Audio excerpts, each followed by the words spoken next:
ചക്കുളത്തുകാവ് ഭഗവതി ക്ഷേത്രത്തിൽ പൊങ്കാലയ്ക്കുള്ള ഒരുക്കങ്ങൾ പൂർത്തിയായി. നാളെ രാവിലെ 9 മണിക്ക് മേൽശാന്തി രാധാകൃഷ്ണൻ നമ്പൂതിരി ക്ഷേത്ര ശ്രീകോവിലിലെ കെടാവിളക്കിൽ നിന്നും പണ്ടാര പൊങ്കാല അടുപ്പിലേക്ക് തീ പകരുന്നതോടെ ചടങ്ങുകൾക്ക് തുടക്കമാകും. പൊങ്കാല സമർപ്പിക്കാൻ ഭക്തർ എത്തിത്തുടങ്ങി. പുലർച്ചെ 4 മണിക്ക് നടക്കുന്ന നിർമാല്യ ദർശനവും അഷ്ടദ്രവ്യ മഹാഗണപതി ഹോമവും കഴിഞ്ഞ് 9 മണിയോടെയാണ് വിളിച്ചുചൊല്ലി പ്രാർത്ഥന. ക്ഷേത്രകാര്യദർശി മണിക്കുട്ടൻ നമ്പൂതിരി ക്ഷേത്ര ശ്രീകോവിലിലെ കെടാവിളക്കിൽ നിന്ന് കൊടിവിളക്കിലേക്ക് ദീപം പകരും.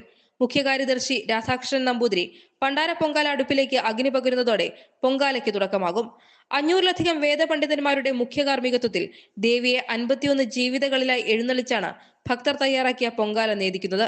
തുടർന്ന് നടക്കുന്ന സംഗമം മന്ത്രി സജി ചെറിയാൻ ഉദ്ഘാടനം ചെയ്യും. ഭക്തജനങ്ങൾക്ക് ആവശ്യമായ എല്ലാ കാര്യങ്ങളും നടത്തുവാൻ എല്ലാ സർക്കാർ സ്ഥാപനങ്ങളും പ്രാദേശിക ആൾക്കാരും മറ്റു സന്നദ്ധ സംഘടനകളും ഒക്കെ ഇതിന് എല്ലാം എത്തിക്കൊണ്ടിരിക്കുകയാണ്. അവരുടെ എല്ലാ പ്രവർത്തനങ്ങളും നടന്നുകൊണ്ടിരിക്കുകയാണ്. ജാതിക്കും മതത്തിനും രാഷ്ട്രീയത്തിനും ഒക്കെ അപ്പുറം കേരളത്തിനകത്തും കേരളത്തിന് വെളിയിൽ നിന്നും അതുപോലെ ഇന്ത്യക്ക് വെളിയിൽ നിന്ന് പോലും ധാരാളമായി ഭക്തജനങ്ങൾ എത്തുന്ന ഒരു മഹാപൊങ്കാലയായി, ഒരു യാഗഭൂമിയായി ഈ ക്ഷേത്രവും ഈ ക്ഷേത്ര പ്രദേശങ്ങളും മാറി വരികയാണ്. ആലപ്പുഴ, പത്തനംതിട്ട ജില്ലാ കളക്ടർമാരുടെ നേതൃത്വത്തിൽ പോലീസ്, ഫയർഫോഴ്സ് ഉദ്യോഗസ്ഥരെ സ്ഥലത്ത് വിന്യസിച്ചിട്ടുണ്ട്. KSRTC ക്ഷേത്രത്തിലേക്ക് പ്രത്യേക സർവീസുകൾ ആരംഭിച്ചു. പ്രദേശത്ത് ഗതാഗത നിയന്ത്രണം ഏർപ്പെടുത്തി. മനോരമ ന്യൂസ്, തിരുവല്ല.